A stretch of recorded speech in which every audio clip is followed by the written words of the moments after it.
लालची बहू की कहानी। मनोहर अपने माता पिता के साथ एक छोटे से शहर में रहता था। वह एक कंपनी में काम करता था जिसके पैसे से वह अपना खर्चा और अपने परिवार का खर्चा चलाता था।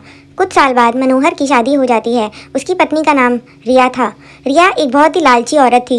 रिया को जब भी पैसे मिलते थे तो वह तरह तरह के कपड़े और गहने खरीद लेती थी। वह जब भी किसी समारोह में जाती थी तो हमेशा नए कपड़े और गहने पहनकर जाती थी।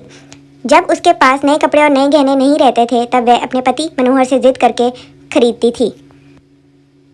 उसकी लालच से उसका पति हमेशा तंग रहता था। वो उसको समझाता था कि हमारी कमाई उतनी नहीं है और तुम हर शादी में जाने के लिए अलग अलग तरह के कपड़े और गहने खरीदती हो, मगर रिया उसकी बातों को मानने के लिए तैयार नहीं होती थी।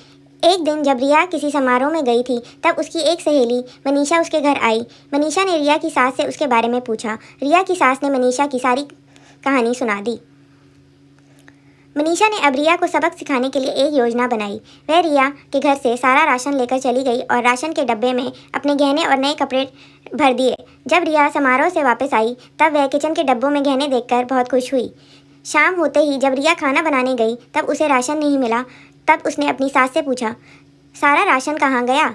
उसकी सास ने जवाब दिया, मैंने सारा राशन और घर का सारा सामान बेचकर तुम्हारे लिए गहने और कपड़े खरीद लिए। तुम बदल बदल कर हर दिन नया नया पहना करो। रिया बोली, मगर खाने के बिना मैं गहनों और कपड़ों को क्या करूँगी, क्या खाऊंगी? तभी उसकी सहेली मनीषा आई और उसने रिया को सब कुछ बताया कि ये सब तुमको सबक सिखाने के लिए किया गया है। अब रिया को समझ में आ गया, जीवन जीने के लिए सबसे ज़्यादा ज़रूरी भोजन होता है, ना कि बदल बदल के गहने और कपड़े पहनना। रिया अब अपनी पति की कमाई के अनुसार ही सारा काम करती और वह खुशी खुशी रहने